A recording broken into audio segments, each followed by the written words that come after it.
प्रधानमंत्री नरेंद्र मोदी 3 देशों की यात्रा पर रवाना। पहले चरण में पहुंचेंगे साइप्रस, कनाडा में जी शिखर सम्मेलन में लेंगे हिस्सा। रवाना होने से पहले पीएम ने सीमा पार लड़ाई में साझेदार देशों का जताया आभार। लुधियाना पश्चिमी सीट पर उपचुनाव को लेकर चुनाव प्रचार ने पकड़ा जोर। हरियाणा के मुख्यमंत्री ने कहा, केंद्र की नीतियों से लोगों को वंचित कर रही है पंजाब सरकार।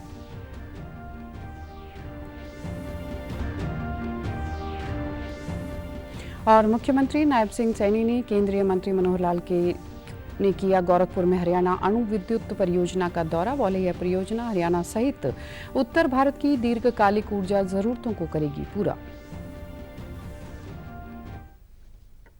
नमस्कार, चंडीगढ़ से आपका स्वागत है। मैं हूं आरजू। अब समाचार विस्तार से। प्रधानमंत्री नरेंद्र मोदी आज 3 देशों की यात्रा पर रवाना हो गए हैं। प्रधानमंत्री सबसे पहले साइप्रस गणराज्य का दौरा करेंगे। 2 दशक से अधिक समय से किसी भारतीय प्रधानमंत्री की यह पहली साइप्रस यात्रा है। प्रधानमंत्री मोदी वहां राष्ट्रपति निकोस क्रिस्टोडोलाइडस के साथ द्विपक्षीय वार्ता करेंगे। वहां से प्रधानमंत्री सोमवार को कनाडा जाएंगे और G7 शिखर सम्मेलन में भाग लेंगे। पीएम मोदी की इस सम्मेलन में लगातार 6ठी भागीदारी होगी। पीएम G7 देशों सहित आमंत्रित देशों के नेताओं और वैश्विक संगठनों के शीर्ष अधिकारियों के साथ विभिन्न मुद्दों पर चर्चा करेंगे। वहां पीएम की कई द्विपक्षीय बैठकें होंगी। पीएम यात्रा के तीसरे चरण में 18 जून को क्रोएशिया गणराज्य पहुंचेंगे। किसी भारतीय प्रधानमंत्री का वहां का ये पहला आधिकारिक दौरा होगा। पीएम अपने समकक्ष आंद्रेश प्लेनकोविक के साथ द्विपक्षीय बैठक करेंगे। प्रधानमंत्री ने रवाना होने से पहले अपने वक्तव्य में साइप्रस को भारत का करीबी मित्र और भूमध्य सागरीय क्षेत्र और यूरोपीय संघ में एक प्रमुख भागीदार बताया। प्रधानमंत्री ने कहा कि यह यात्रा व्यापार, निवेश, सुरक्षा और प्रौद्योगिकी में सहयोग मजबूत करने और लोगों के बीच आपसी संबंधों को बढ़ावा देने का एक अवसर है। प्रधानमंत्री ने कहा कि वे कनाडाई प्रधानमंत्री मार्क कार्नी के निमंत्रण पर G7 शिखर सम्मेलन में भाग लेने के लिए कनाडा की यात्रा करेंगे। उन्होंने कहा कि शिखर सम्मेलन में वैश्विक चुनौतियों और वैश्विक दक्षिण की चिंताओं पर सार्थक चर्चा का अवसर मिलेगा। प्रधानमंत्री ने कहा कि 3 देशों की यात्रा सीमा पार आतंकवाद के खिलाफ लड़ाई में भारत को अटूट समर्थन देने के लिए, साझेदार देशों का धन्यवाद करने और आतंकवाद के सभी रूपों और अभिव्यक्तियों से निपटने में वैश्विक समझ को बढ़ावा देने के लिए भी एक अवसर है। लुधियाना पश्चिमी सीट पर होने वाले उपचुनाव को लेकर सियासी पार्टियों ने प्रचार जोर शोर से शुरू कर दिया है। इस सीट पर भाजपा के उम्मीदवार जीवन गुप्ता के प्रचार ने उस समय और जोर पकड़ लिया जब हरियाणा के मुख्यमंत्री नायब सिंह सैनी ने उनके समर्थन में प्रचार किया। इस मौके पर मुख्यमंत्री नायब सिंह सैनी ने कहा कि यह उपचुनाव पंजाब विधानसभा के 2027 के होने वाले चुनाव की सशक्त नींव रखेगा और पंजाब और देश को एक सकारात्मक संदेश देगा। उन्होंने कहा कि पंजाब सरकार द्वारा केंद्र की नीतियों को लागू न करने के कारण पंजाब विकास में पिछड़ गया है।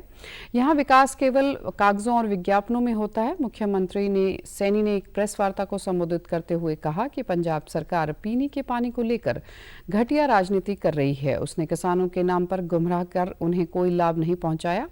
उन्होंने पंजाब की पूर्व सरकारों पर निशाना साधते हुए कहा कि कांग्रेस और आप सरकार ने यहाँ के लोगों से विश्वासघात कर पंजाब को पीछे धकेलने का काम किया है।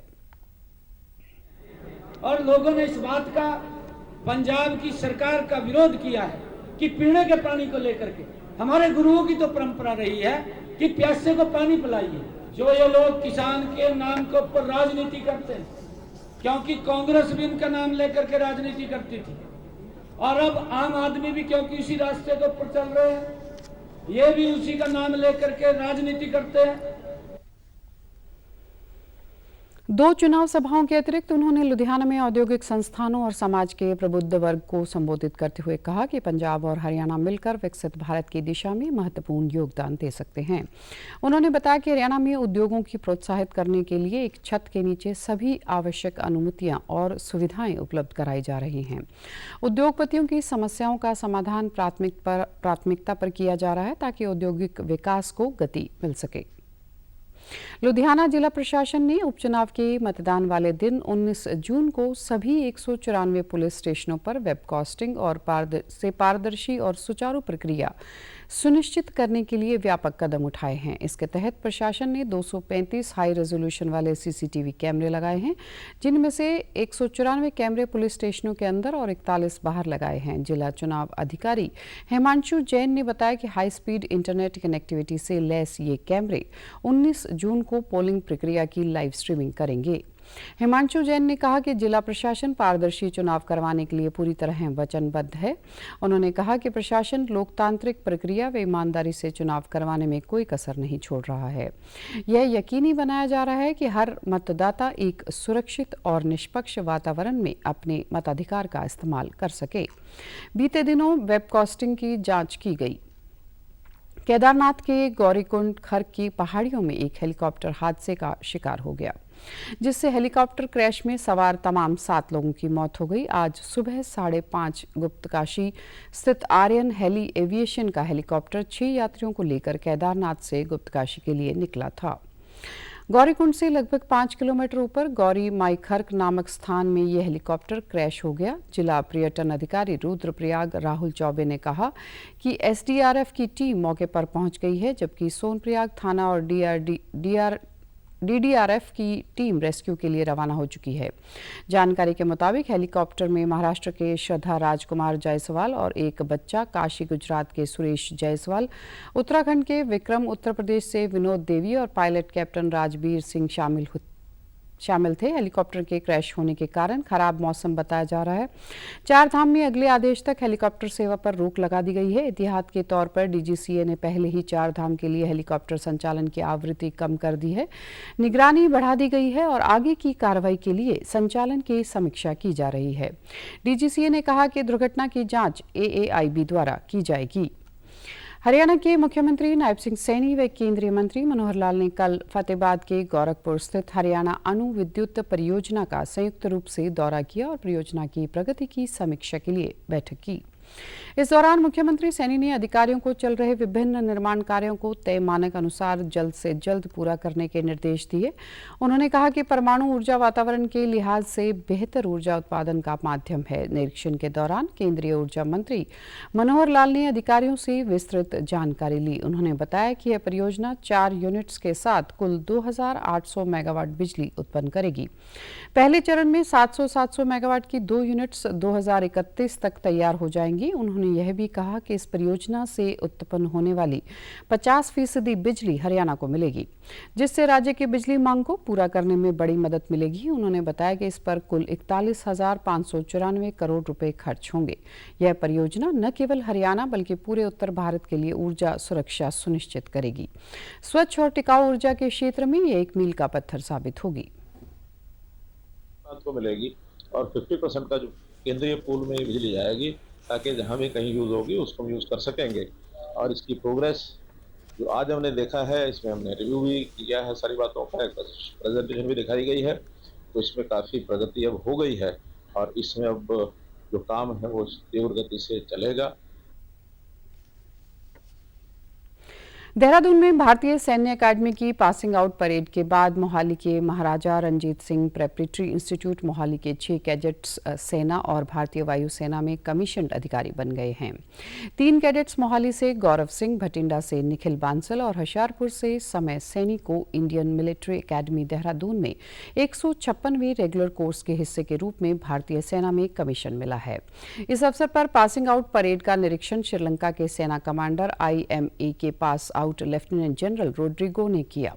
इसके अलावा 3 अन्य कैडेट्स भटिंडा से यश नैलवाल, मोहाली से कनिष्क चौहान और रोपड़ से अभिनव मिश्रा को हैदराबाद के डुंडिगल स्थित एयरफोर्स अकेडमी में पासिंग आउट परेड के दौरान भारतीय वायुसेना में कमीशन मिला है। वहीं माई भागो arms forces preparatory institute for girls की 3 पूर्व कैडेट हरनूर सिंह, कृति S बिष्ट और अलीशा को सफलतापूर्वक पास आउट होने पर भारतीय वायुसेना में लाइंग ऑफिसर के रूप में कमीशन प्राप्त हुआ है। इस परेड का निरीक्षण सेनाध्यक्ष जनरल उपेंद्र द्विवेदी ने किया। पंजाब के कैबिनेट मंत्री अमन अरोड़ा और इंस्टीट्यूट के निदेशक major general Ajay H Chauhan ने सभी कैडेट्स को बधाई दी है। नेशनल टेस्टिंग एजेंसी ने नीट यूजी 2025 का रिजल्ट जारी कर दिया है। इस साल नीट यूजी परीक्षा 4 मई को आयोजित की गई थी। इस वर्ष नीट यूजी परीक्षा में 12,36,531 अभ्यर्थी क्वालिफाई हुए हैं। नीट यूजी 2025 के टॉप रैंकर्स की सूची में राजस्थान के महेश कुमार ने ऑल इंडिया रैंक में शीर्ष स्थान हासिल कर पूरे देश में टॉप किया है। उन्होंने 99% से अधिक परसेंटाइल स्कोर हासिल किया है। वहीं पंजाब के 9 विद्यार्थियों ने टॉप 100 में जगह बनाई है। बरनाला के केशन मित्तल ने ऑल इंडिया 7वां रैंक हासिल कर पंजाब में टॉप किया है। तपा के रहने वाले केशव ने 720 में से 680 अंक हासिल किए हैं। इसी तरह हरियाणा के 2 विद्यार्थियों ने टॉप 100 में जगह बनाई है। करनाल के अर्श गांधी ने 674 अंक लेकर देश में 11वां रैंक और हरियाणा में पहला स्थान हासिल किया है। नीट यूजी देश की सबसे बड़ी मेडिकल प्रवेश परीक्षा है, जिसमें हर साल लाखों छात्र एमबीबीएस, बीडीएस और जैसे कोर्सों में दाखिल करने के लिए अपनी किस्मत आजमाते हैं। हरियाणा के कुरुक्षेत्र में रन फॉर योग मैराथन का आयोजन हुआ, जिससे राज्य के मुख्यमंत्री नायब सिंह सैनी ने हरी झंडी दिखाकर रवाना किया। योग मैराथन में 10,000 से ज्यादा प्रतिभागी शामिल हुए। इस मौके पर मुख्यमंत्री ने कहा कि अंतर्राष्ट्रीय योग दिवस के उपलक्ष्य में आज राज्य स्तरीय योग मैराथन का आयोजन किया गया। उन्होंने कहा कि योग हमारी प्राचीन पद्धति है और ऋषि मुनियों की देन है। योग हमारे जीवन, हमारी दिनचर्या का एक अहम हिस्सा होना चाहिए। उन्होंने बताया कि इस बार 21 जून को अंतर्राष्ट्रीय योग दिवस के उपलक्ष्य में राज्य स्तरीय योग दिवस कार्यक्रम कुरुक्षेत्र ब्रह्म सरोवर पर किया जाएगा। इस अवसर पर योग गुरु स्वामी रामदेव भी कुरुक्षेत्र पहुंचेंगे। कुरुक्षेत्र ब्रह्म सरोवर पर होने वाले राज्य स्तरीय योग कार्यक्रम में 1 लाख से ज्यादा लोग एक साथ योग करेंगे। और योग के साथ जुड़ेंगे तो कई बीमारियां दूर चली जाती हैं, बीमारियां दूर भागती हैं। हमें योग को अपने जीवन का एक अभिन्न हिस्सा बनाना चाहिए। तो हमें योग को अपने जीवन में उतारना चाहिए। इस योग दिवस के अवसर पर स्वामी रामदेव जी महाराज लाखों की संख्या में इस पवित्र ब्रह्म सरोवर पर वो हम सब के साथ मिलकर के योग करेंगे। हमारा परम सौभाग्य है। पंजाब में नशे के खिलाफ चलाई जा रही विशेष मुहिम के तहत आज पंजाब पुलिस द्वारा जलंधर के विभिन्न इलाकों में नशा तस्करों के घरों पर छापेमारी की गई। यह कार्रवाई गार्डन एंड सर्च ऑपरेशन के अंतर्गत की गई, जिसमें जलंधर के 8 स्थानों पर एक साथ रेड की गई। इस ऑपरेशन की अगुवाई पंजाब पुलिस के एडीजीपी डॉक्टर नरेश कुमार अरोड़ा ने अन्य वरिष्ठ अधिकारियों ने की। छापेमारी के दौरान पुलिस ने नशा सप्लाई करने वालों में से कुछ ऐसे लोगों की पहचान की जो खुद भी नशे की लत का शिकार थे। ऐसे व्यक्तियों को पुनर्वास के लिए नशा मुक्ति केंद्र भेजा गया ताकि उनका इलाज हो सके और वे दोबारा सामान्य जीवन जी सकें। एडीजीपी डॉक्टर नरेश कुमार अरोड़ा ने मीडिया से बातचीत के दौरान बताया कि यह मुहिम नशा करने और बेचने वाले दोनों के खिलाफ चलाई जा रही है ताकि उन्हें इसी बुरी आदत से छुटकारा दिलाया जा सके और पंजाब को नशा मुक्त बनाया जा सके। यहाँ पे 8 ऐसे हॉटस्पॉट्स को आइडेंटिफाई किया गया है और उनमें पुलिस द्वारा अलग अलग गेस्टेड ऑफिसर्स के, डीएसपी लेवल के, एसपी लेवल के ऑफिसर्स के इंचार्ज बना के वहाँ सर्च ऑपरेशन चलाया जा रहा है, जिसमें मेन पर्पज़ उस एरिया को सील करके और वहाँ से जो ड्रग्स पेडलर या जो इन्फॉर्मेशन वगैरह है उनको पकड़ के उनके खिलाफ कार्रवाई करने। इसमें जो एडिक्ट्स हैं उनको डी एडिक्ट करना, उनकी ट्रीटमेंट करना, रिहेबिलिटेट करना एक बहुत इंपॉर्टेंट पार्ट है। तो जालंधर में अभी तक 260 से ज़्यादा लोगों को पुलिस द्वारा डी एडिक्शन सेंटर्स में भर्ती करवाया गया है और उनकी ट्रीटमेंट वहां शुरू करवाई गई है।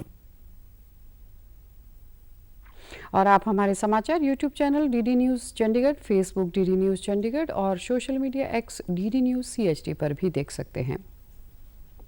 इसी के साथ चंडीगढ़ से समाचारों का सिलसिला समाप्त होता है। नमस्कार।